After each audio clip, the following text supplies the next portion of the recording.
तो सोची के देखिए, अगर कल भारत पर कोई देश हमला कर दे तो क्या रूस भारत के लिए किसी देश पर मिसाइल चला सकता है? क्या रूस इतना भरोसेमंद सहयोगी है कि वो सिर्फ डिप्लोमेटिक स्टेटमेंट से आगे जाकर सीधे जंग के मैदान में उतर आए? और अगर हाँ, तो कौन सा देश होगा वो जिसे रूस निशाना बनाएगा?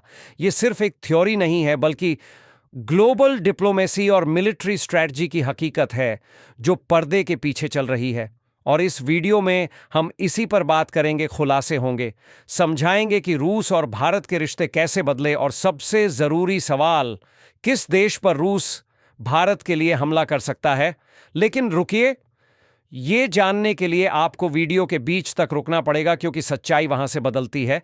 अब बात करते हैं भारत रूस के रिश्तों की। शुरुआत होती है 1771 से, जब पाकिस्तान के साथ युद्ध छिड़ा था। तो अमेरिका ने भारत को धमकाने के लिए अपना 7वां फ्लीट बंगाल की खाड़ी में भेज दिया था।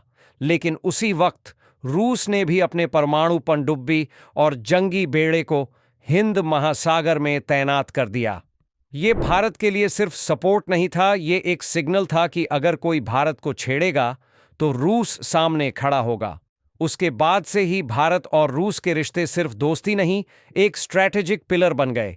रूस ने भारत को मिसाइल टेक्नोलॉजी दी, न्यूक्लियर सबमरीन दी, ब्रह्मोस का जॉइंट डेवलपमेंट किया, और यहां तक कि S-400 सिस्टम भी सबसे पहले भारत को ऑफर किया। लेकिन अब सवाल उठता है, क्या ये रिश्ता सिर्फ डिफेंस डील्स और ट्रेड तक सीमित है, या फिर इसमें कुछ और भी है?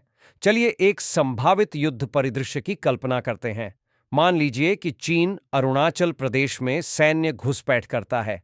भारत तुरंत जवाब देता है, लेकिन चीन रशिया पर दबाव बनाता है, तुम हमारे दोस्त हो, भारत का साथ मत दो। उस स्थिति में रूस किसका साथ देगा? यहां गेम चेंज होता है।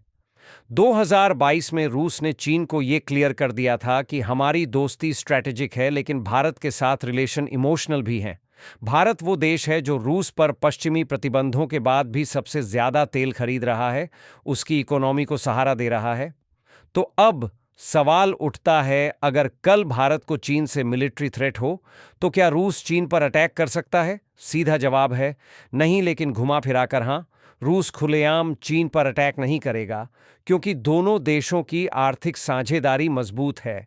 लेकिन प्रॉक्सी के जरिए रूस भारत की मदद कर सकता है, जैसे साइबेरिया के रास्ते चीन के सप्लाई रूट ब्लॉक करना, हथियारों की सीक्रेट सप्लाई तेज करना, या फिर भारतीय सेनाओं को एक्सक्लूसिव सैटेलाइट डेटा देना।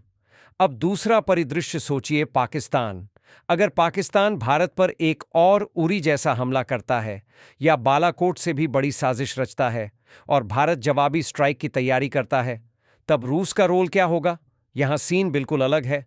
पाकिस्तान और रूस के रिश्ते ऐतिहासिक रूप से कभी मजबूत नहीं रहे। हाल के सालों में रूस ने पाकिस्तान को हेलीकॉप्टर बेचने की कोशिश की थी, लेकिन डील कभी भी भारत स्तर की नहीं हो पाई।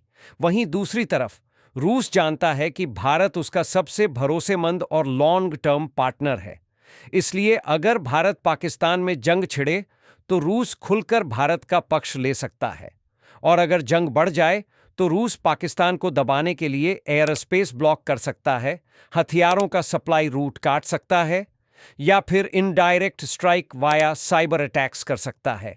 हाँ, रूस सीधे जंगी जहाज नहीं भेजेगा, लेकिन उसे रोकने के लिए पाकिस्तान जैसे देशों को यही काफी है। अब तीसरी और सबसे चौंकाने वाली थ्योरी, अगर अमेरिका भारत के खिलाफ कोई एक्ट लेता है, जैसे टेक्नोलॉजी ब्लॉक करना या ट्रेड के नाम पर भारत को धमकाना, तब याद कीजिए, जब भारत ने रूस से S-400 सिस्टम खरीदा था तो अमेरिका ने खुलेआम धमकी दी थी कि वो भारत पर CAATSA लागू करेगा। लेकिन उस समय रूस ने साफ साफ अमेरिका को संकेत दिया कि भारत हमारा इंपॉर्टेंट पार्टनर है, और अगर तुम इसे धमकाओगे तो हम तुम्हारे फ्रंट पर और आक्रामक होंगे। और उसके कुछ महीनों बाद ही रूस ने सीरिया में अमेरिकी इंटेलिजेंस बेस पर इनडायरेक्ट साइबर ऑपरेशंस तेज किए। कोइंसिडेंस? शायद नहीं। इसका मतलब ये नहीं कि रूस अमेरिका पर मिसाइल फेंक देगा अगर भारत को कुछ कहा गया, लेकिन इतना तय है कि रूस अपने वैश्विक पावर को भारत के पक्ष में इस्तेमाल करने से पीछे नहीं हटेगा। अब बात करते हैं सबसे अनदेखे देश की, जॉर्जिया या अर्मेनिया जैसे देश, जो सीधे भारत से नहीं जुड़ते लेकिन रणनीतिक तौर पर महत्वपूर्ण हैं।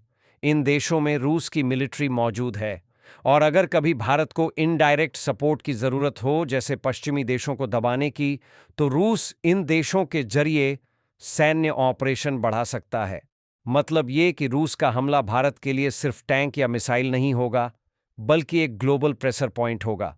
तो अब आखिरी सवाल, क्या रूस वाकई किसी देश पर भारत के लिए हमला करेगा?